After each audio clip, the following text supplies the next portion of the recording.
Friday morning, welcome back to another episode of Ali's Digger Diary. Just after 8 o'clock, finally got this digger to service. I was wanting to get it yesterday, well, I tried to get it yesterday afternoon, but I had to go to I had a doctor's appointment, and so I would have had an hour on it, and then nip away at the doctor's, and then come back, and he says, oh, you might as well just come tomorrow morning and do it. I said, that's fine by me. So, big service on this, and then we've got a job in the yard, which I then went to the doctor's and started, and micro digger, oil leak, rotary coupling. I didn't enjoy myself yesterday evening. I think it was 8 o'clock when I got home. Horrible thing. Anyway, I'll go and tell you all about that. So, I want a decent finish today because I'm going on holiday. I wonder which way I'll park this. Bam. We'll wait and see. We'll wait till he's parked up. Bit cooler today. I've got my gilet on, look. So we're doing a 10,000 hour on this digger today. It also needs an exhaust brake actuator fitting.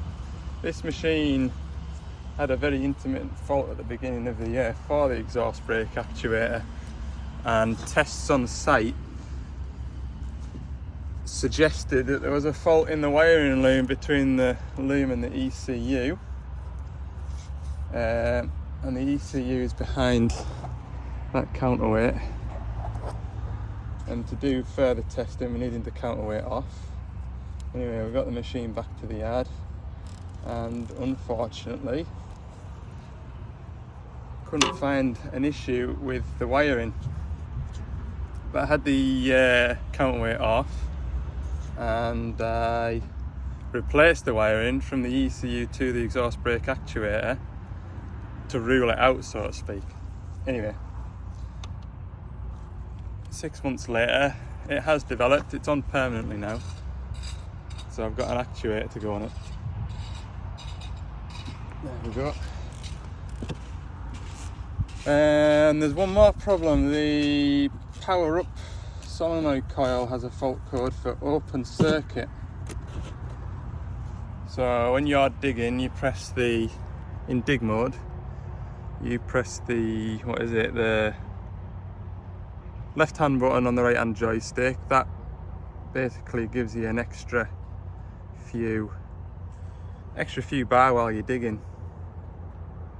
So that isn't working. The operator says he doesn't use it, but it's just got a check machine light on the dash. So we've got those two little problems to solve.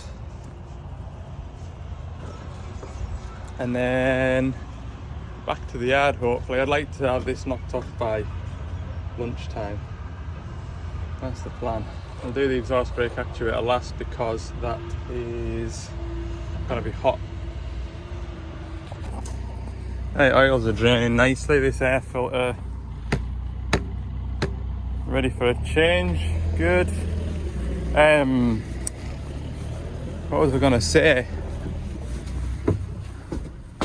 I'm hoping to get finished at a sensible time today. My family's getting on a train this morning and going to Glasgow. They're away to Glasgow. And I've got the job of packing the car and taking it up and meeting them this evening for tea. So hopefully I get a decent finish. I mean, this is the last machine I wanted to get done before I get away. The micro digger may just have to sit in the yard for a week, but normally when I repair these micro diggers for this customer, I get it fixed and then it's a couple of weeks before they come and pick it up anyway, so it shouldn't matter. But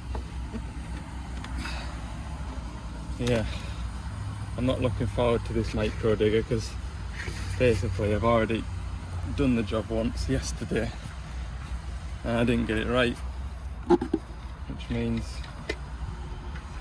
I've got to do it all over again.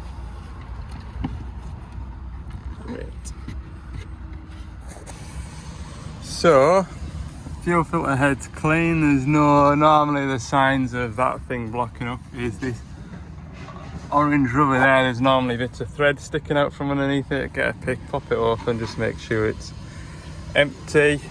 And the fuel in this machine was pretty clean. And there's gear oil in the bottom there, like, but there was no water. So we're good to chuck another filter on. 2 more in here to do. Primary fuel filter, engine oil filter, and we'll make our way around to the pilot filter. So I've got my pilot filter changed. Next job I'm going to do while I'm in here and I'm looking at it, pilot accumulator needs doing.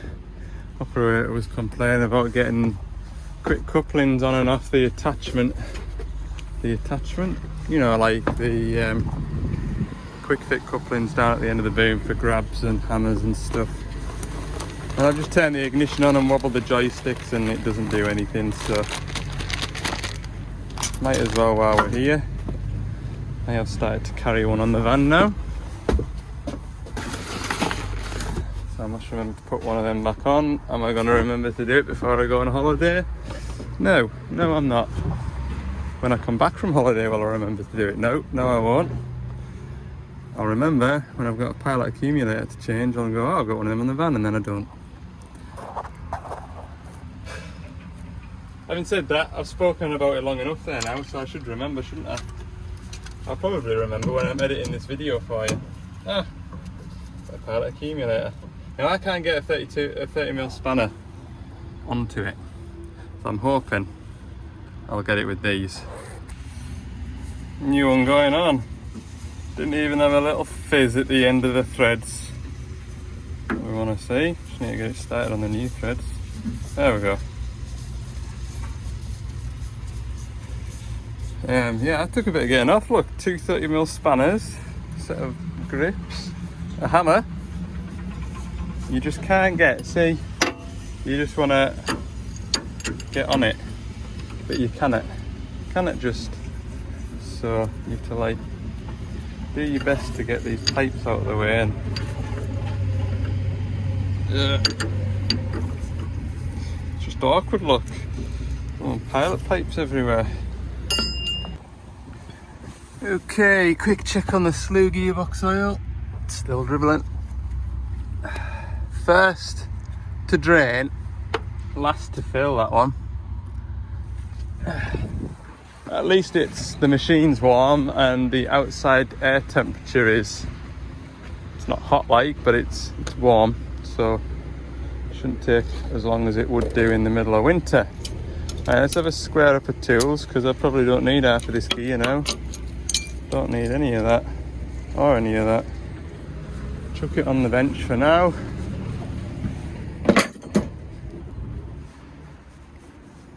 Don't like to see tools lingering about all over the parish. That's how things get lost. End up tracking over them when you set off. We need to do the hydraulic return filter next. And after that it's plain sailing. I'm looking for my knife, but I know it's in my pocket.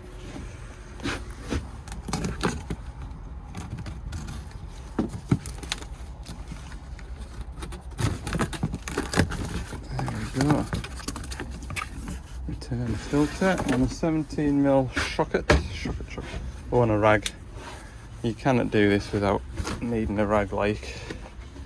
You cannot.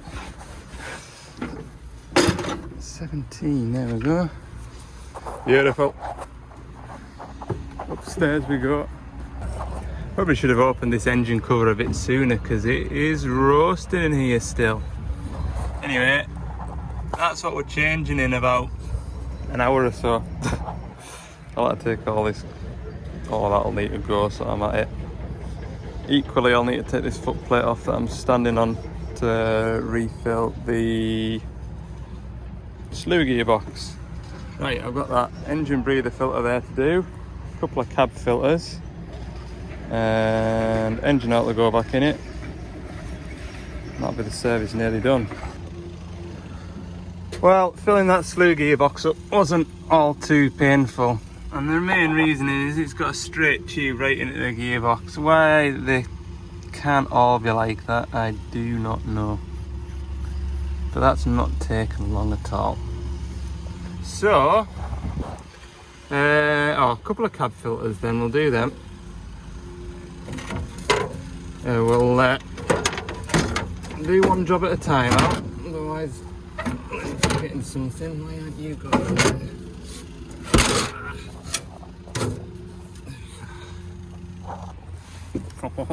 Last filter, all complete. Wonderful. Service done.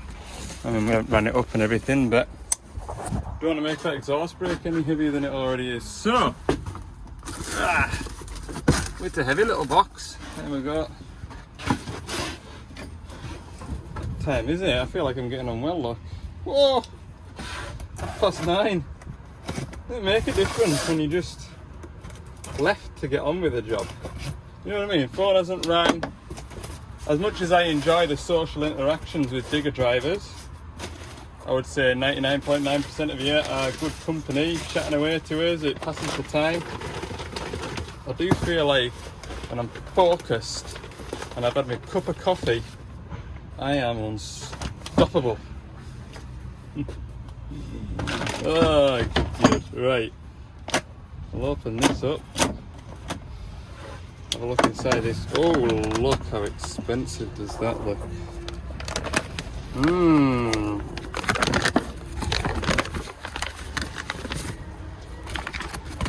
Wow, why do we need this exhaust brake?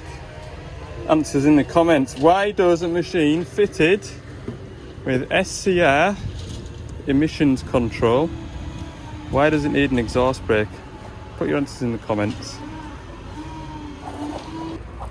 So, while I was putting this cover on, I got this cover removed and it is right there. So I think the biggest problem is going to be the exhaust clamp on that side, but we'll just work our way to it. What sort of temperature is that? That's lukewarm at best. Tell you what I didn't bring up with me, a hammer and a pokey to crack them off, but let's just see if them clamps are going to come undone first, shall we? That clamp's undone. That clamp's undone. It looks really handy to get to, that clamp, doesn't it, when you see it on the screen there? It isn't. I can tell you that much. And getting that clamp popped off is going to be another option. Another matter, like, there is that one there. That one doesn't look very friendly. Hey, I wonder if I can see it from the pump bay. Anyway, I'm going to get a hammer and a flat screwdriver, pop them exhaust clamps. Hey, that clamp took a bit of removing. It had a right good bite. Look, it's a fair hit it. Normally just a couple of chaps and it pops off.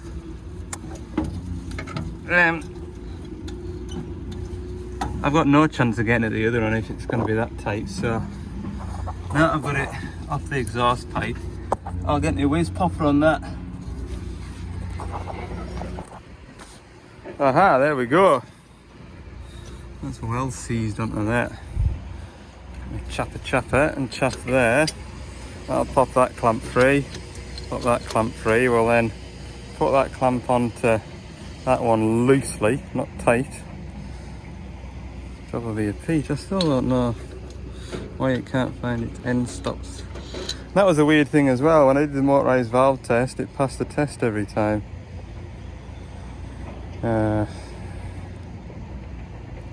Yeah. I did have a... I mean, when you think about it, nearly 10,000 hours, you know, something's going to wear out, and a motor doing that for 10,000 hours, something's going to go in it. But then arguably, wiring loom getting hot and cold and hot and cold and hot and cold, stuff gets brittle. So I was in a lose-lose really, wasn't I? Anyway, pop this off. I was going to say I'll leave this clamp loose, but if you look, there's a dowel and a hole for the dowel, so I might as well just ugger it up while it's handy. Yes. To be fair, that would have been a bit of a nightmare trying to get that on there, down there. So it's all happened for a reason. Hey, that wasn't bad at all. I was dreading this job just because 10-year-old exhaust clamps, what they're going to be like. But that's gone all right. Just need to get that plug clipped onto that bracket. Oh my goodness me, it's the hardest bit. Plug's got stuck on something. Can I do this one-handed or not? Would I just put you down and just get on with the blooming job, Al? I'm gonna do it like one-handed. No, putting you down. God, I wouldn't want to be the man responsible in the factory for putting them onto there. That was a fight even with two hands. Right, I'll get a cable tie, put that wiring up there out the way. I wonder if my engine management light is cleared. I have done this with the ignition on, which was rather stupid. Oh good. I've just got the check engine light now, which is... How do I turn this music off? Never heard that song in my life either. Right. Failure information, real time. Yay! No engine management light. Relief pressure up solenoid valve, that's what SV stands for. Current below normal. Relief pressure up. Was I telling you before? I can't remember. That there is the relief pressure up solenoid valve. Current below normal. But I don't know why it's looking for it, because we're not pressing it at the minute. The only other way that would be engaged, I think when you put it in lift mode, put the machine in lift mode, it engages that solenoid valve. I just don't know why it wants to, you know what I mean? The operator says he never uses it when you press that button. Shall we check the inputs? Monitoring. Actually, I don't know if you can see the buttons being pressed. There'll be a digital signal. Power max switch, is it that one? Yeah. See how that goes turquoise. Pressing it, releasing it. I don't know why. I'll have to have a look at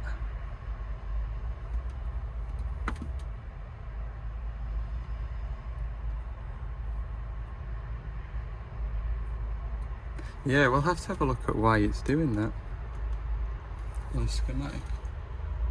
Anyway, I'm pleased that side. No, I'm not starting the machine because all my tools are rattled off. And I need one more cable tie.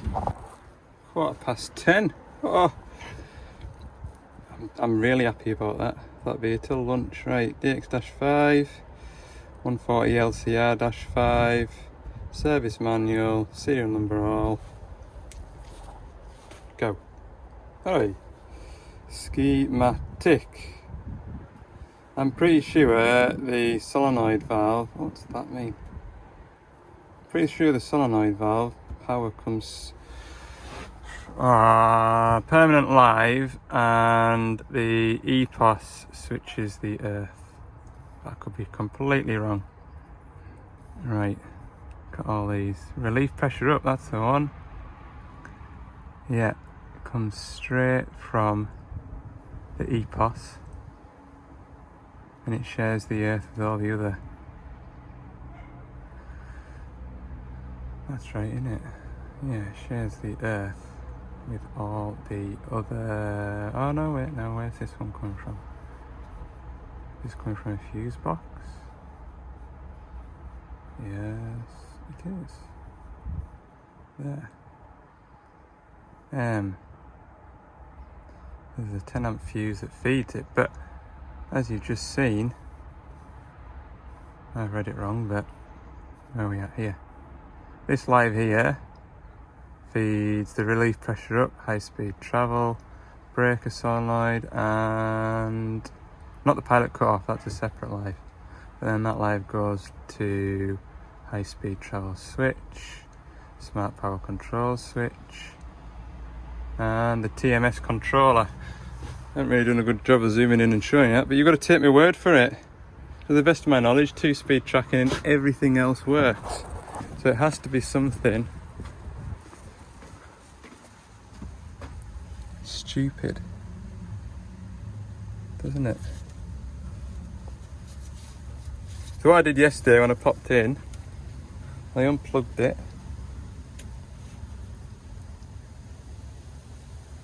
and plugged it into the one above it.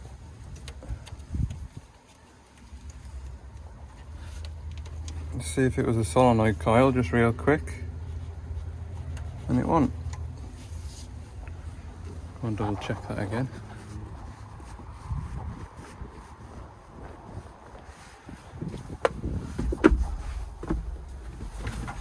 I'm good at leaving this ignition on, aren't I?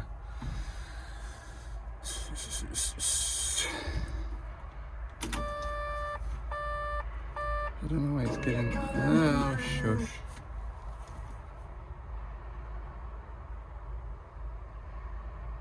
Yeah, VSV 002-05.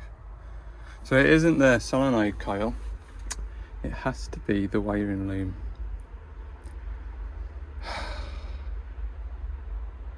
Why? Why does it have to do that to me?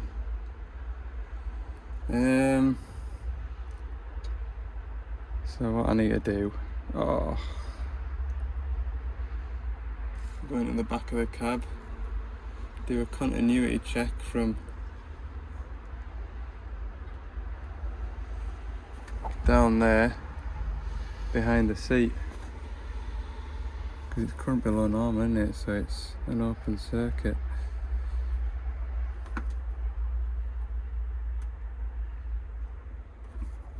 It is current below normal rather than current above, isn't it? Current below, open circuit. Hey, a silly little fault like this could easily be the EPOS controller. Right. Don't really understand. Got it plugged into that plug for the solenoid valve. And I press the button.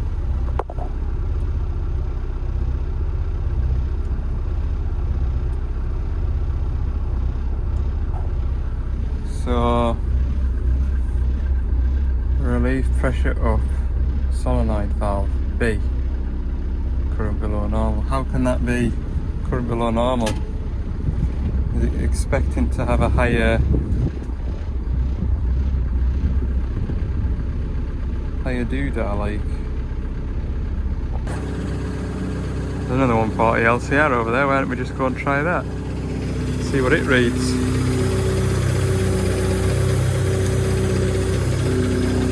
Okay, I've generated the same error code on this machine by unplugging it and pressing the button. So, got 1.8 volts, which is exactly the same as that one over there. Press that button, Mark. 25 volts, huh? That's working. That's exactly the same. I wonder what the resistance value of the coil is. Would you look at that? It is the solenoid valve, solenoid coil. I just rubbed it off that one, plugged it in. Now, what we could do now, and we will do, is we will see what the resistance of that failed valve is. It'll be an open circuit like, but I just thought while I'm there, I'll just pop it off that one, prove a point. So there you go. Oh, well, everything's diagnosed, and when I've plugged it into the coil above, which is the 2-speed tracking coil, I just don't think I've given it enough time to realise that it's got a new one on, is all. Right, we're going to put it back on this dig and where's my 19 spanner? Over here. Well, that's a 2-minute job. Pop back and put that on. Fact. could swap that with the breaker solenoid coil just to keep the dash error free. I'm gonna do that, you know. Well, aren't I pleased that I put my multimeter in that before I started ripping the back of the cab out and doing a continuity test to the EPOS. Yes, I am. Right, we're gonna pull out because I was talking to the driver there, although he doesn't use the power up mode, I was telling him what that solenoid coil does, and he was like, oh yeah, I do actually use the lift mode, which engages this solenoid all the time. But what he doesn't do is any hammering or peckering. So that one's, I'll just unplug them all and then they're out of the way. That second one down is the hammer, I believe. Am I right? Just check. Yeah, because that's track 2, which is the second one from the bottom. So we're going to swap that coil with that coil.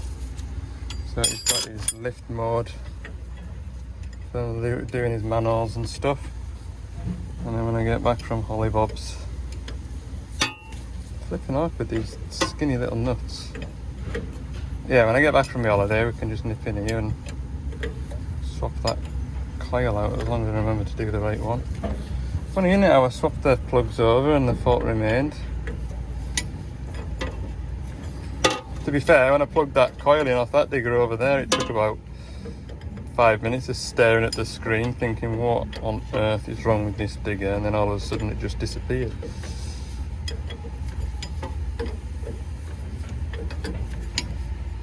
These nuts have a little dab of Loctite on, which makes them tight to the flipping end. See, I can't even... Oh, I tell you what would be a good job for this. My electric whiz popper. Someone's fighting on. Get that. And John sent some shallow 3/8 sockets. Thank you, John. That is gonna be tool for the job. Get that in reverse. Ha ha ha! Oh, that is good, like.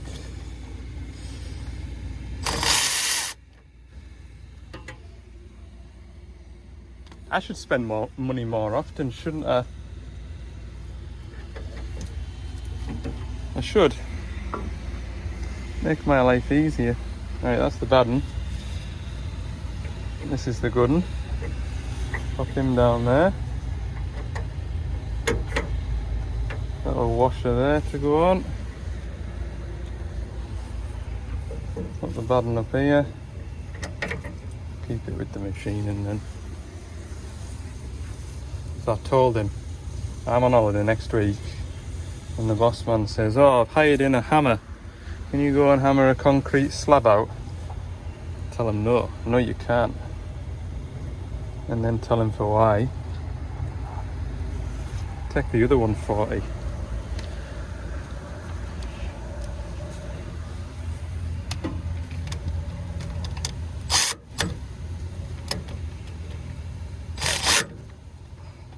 That thing is fantastic.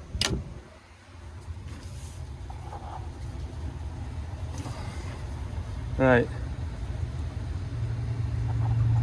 Power up button plugged in. Next, 2-speed tracking plugged in.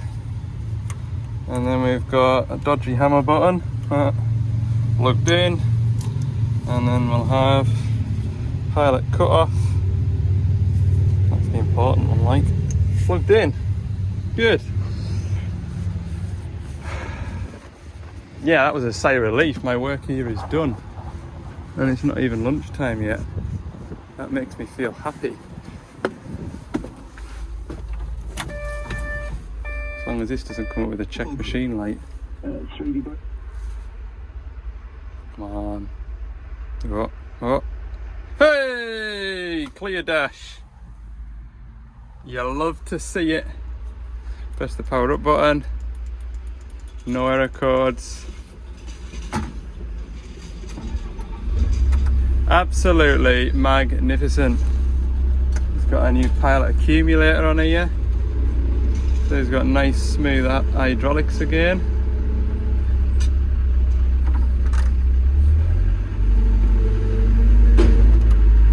Why am I such a bad operator when it comes to doing it one-handed?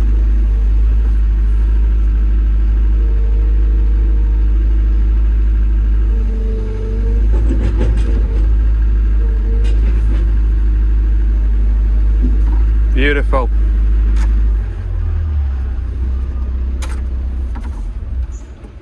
Oh, look, combine over there. You won't be able to see it, will you? That's the trailer. There's the combine. It's a New Holland. Chomping away.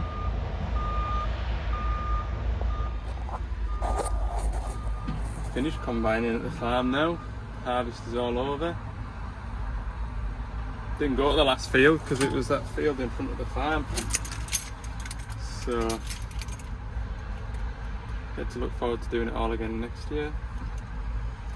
And I'm on holiday next week, and it's to rain back end of next week. So this weekend it'll be go muck spreading, go cultivating. Maybe get a bit of ploughing. Late September ploughing. I do like a bit of ploughing. I do. Anyway, right, tidy all this up and we shall pop back to the yard. Right then, this little peach flipping thing. I was underneath that for, what was it, 4:30 till 7 o'clock. 2.5 hours I was underneath that. I got very grumpy. But I got the fitting that was loose tightened up. It was very difficult. It tested all of my patience, but I was so pleased when I got a spanner on it and gave it 2 flats, nipped it up. Beautiful. Then I had 4 or 5 pipes to refit, put them all back on. Started and ran it, no sign of it leaking, so I wandered over to the workshop and got myself all cleaned up because I was filthy. And as I left it running, I came back. There's a bit of oil underneath it. I thought that's just what I've left behind, so I trapped it forward to there. Flipping thing was still leaking, wasn't it? So I get to do it all over again. Only this time the loose fitting that was loose, remove, and it's either cracked or the O-rings perished. So I'm not looking forward to this. No, I am not. I thought to myself, right, just, you don't need to rush home tonight, there's no panic. Everything's under control at home. We'll just get this job ticked off so the customer can have it back while I'm away on holiday. And I've only got that service to do in the morning, and then I can spend an afternoon just pottering about.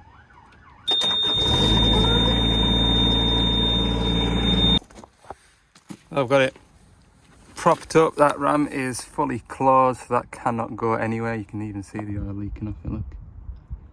The decent leak. I've got it up on the buckets that are the same size buckets. There is no weight on this. See? That cannot go anywhere. I get to lie down under there now. Oh, I'm so disappointed. 7:30 last night, after all that torment of working on that, I thought I'll not bother filming it because I'm just going to get annoyed and I'll end up creating a grumpy video. Right, take this jiggy off. Get me mucky boiler suit on. This is a mucky one, look. Just about to stand up on its own, that one. Right, I'm going to give myself 3 hours on this. Well, that takes to 11:30, 12:30, 1:30, 2. Yeah. And then if I don't get it back together by then, it'll just have to wait, because I have got a couple of, I've got my job cards to write up, all the paperwork, like actual physical paperwork done, but I need to clear all my job cards. So I've got a clean slate for when I get back. So what I found for this job, why is this one here?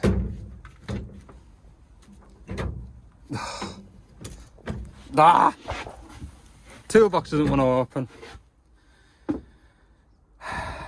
Maybe we should just go on holiday now. I think we've overcome that hurdle. We are calm. 19mm Bobcat spanner. I'm telling you now, the amount of times I've actually used this, it was well worth carving up a Mac Tools spanner for that one, and the other 19 crow's foot 3/8. I'll go back on there, please. There we go. Pokey bar. The pokey. What else did I use yesterday? That was pretty much the sum of it. A long extension. Stay. 3/8 drive ratchet.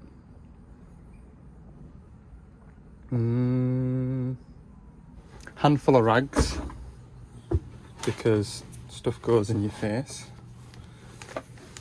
A drain tray to make it look like you're trying to protect the environment. That.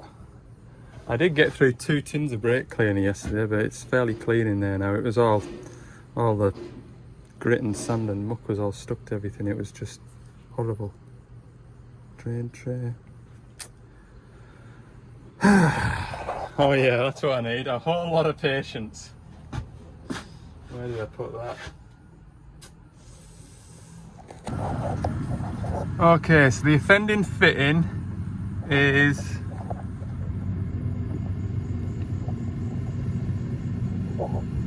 you can just see it up the top of there. So it's the third one up. And my problem is getting a spanner on it to undo it and tighten it up. And then the first problem is getting all them pipes off to even get anywhere near it. Then when you get these adapters undone, you can't unscrew them because the adapter above is orientated in a way that you can't unscrew it. So you get the pipe off, then you need to try and get the pipe off the one above, which you sometimes can't do because the adapter below is in the way.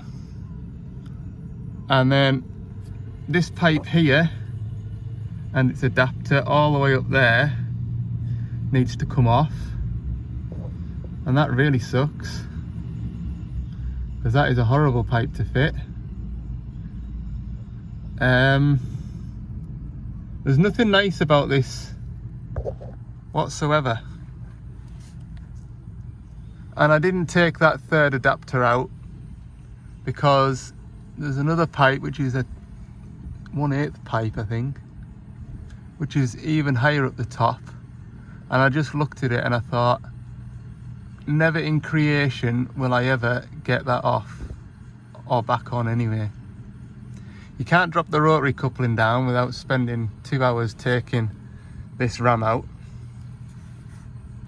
You don't want to take the rotary coupling down and out anyway, because I've done one before and that is in the top 10 worst jobs I've ever had to do. I have replaced one before. The only other thing could be is the actual rotary coupling cracked. It's leaking. See where that lug is there, where that nut is? It's leaking above there. And when I've looked last night, it's either the fitting, which was loose yesterday, grab hold of that pipe there, and it was wobbling side to side. Can I get this torch in a better bit to shine? No is the short answer to that. There. I get hold of this pipe. That's all tight now. You know, I'm pulling it up and down. If that fitting was loose, it would all be moving, but it isn't. Oh yeah, that pipe there, that's a real flat at a time undoing. It's just a miserable job. I'm not going to try and film it all, which is why I didn't last night, because you'll just get all oily. It'll be a time lapse of my arms covering the camera. I've talked enough about it. I've psyched myself up enough. Let's just get to it. I've done the easy bit. I've got a nice damp arm. So, that's where we're up to. I removed 3 pipes, 2 fittings. What I need to do is remove that fitting there to get at the fitting behind it. Because it's that fitting behind it that's leaking, apparently. But I can't undo that 90 degree because when I spin it round, it hits the faulty fitting. And I can't get a spanner on it because that fitting that needs to come out is in the way.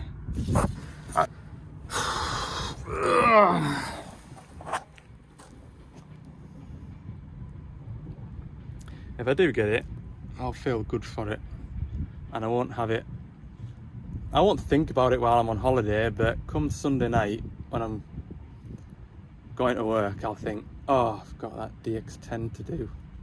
I don't really want that feeling having been off for a week, so I'll deal with it now.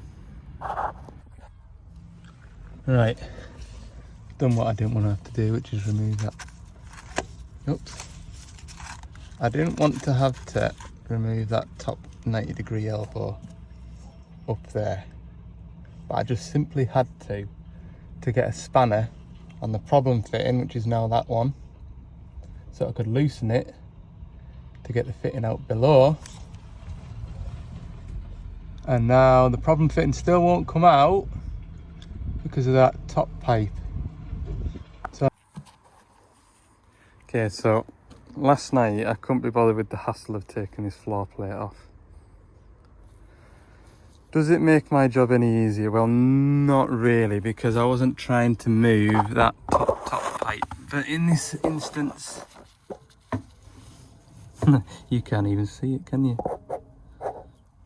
I might be able to get a spanner on just to loosen it without having to take that pipe off. I don't really want to take that pipe off if I can help it. If I can help it.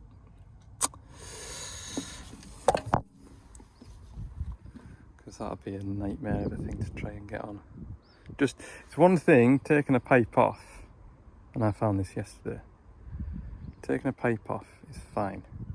Getting it back on with your fingertips on the correct thread.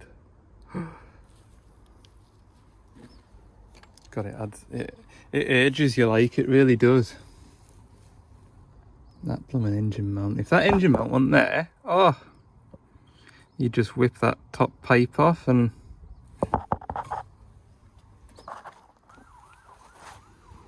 an hour and a half since I began this job. Hallelujah. It is the O-ring. Well, it'll serve me right for not pulling. It'll serve me right for not removing a fitting that was loose because it was leaking. What have we learnt, people? There's that sunlight, you'll not see us. We have learnt today, you've got a loose fitting, don't just nip it up. It has to be removed and the O-ring checked. Now, one of you was asking me, and this is a really, really poor example of how to show you because I can't get my phone in there to show you. Shall I draw a picture on a bucket? White O-ring and not Doughty. Doughty, bonded seal. I'll show you what a bonded seal looks like, hang on. Okay, so this is the profile of the hole that you would use an O-ring for. So the O-ring goes down into the slot and it squashes in. If you were to put an O-ring on this hole, the O-ring would squash up out the side because it's got nowhere to go. So you'd use a bonded seal for a square profile hole, and you'd use an O-ring seal for a beveled profile hole like that. Hopefully that makes sense. It's probably easier for you to see it that way than me trying to show you. It was just a question that came up in that 140 oil leak that I did 2 or 3 videos ago. So there you go, now you know. We continue. 22 minutes past 2. It's all back together. Well, just cosmetic work to do next. But I'm gonna start it up and leave it running.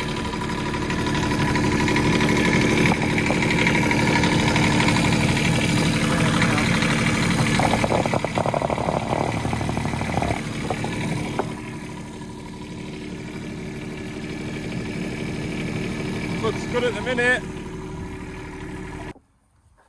Good news. Not leaking anymore.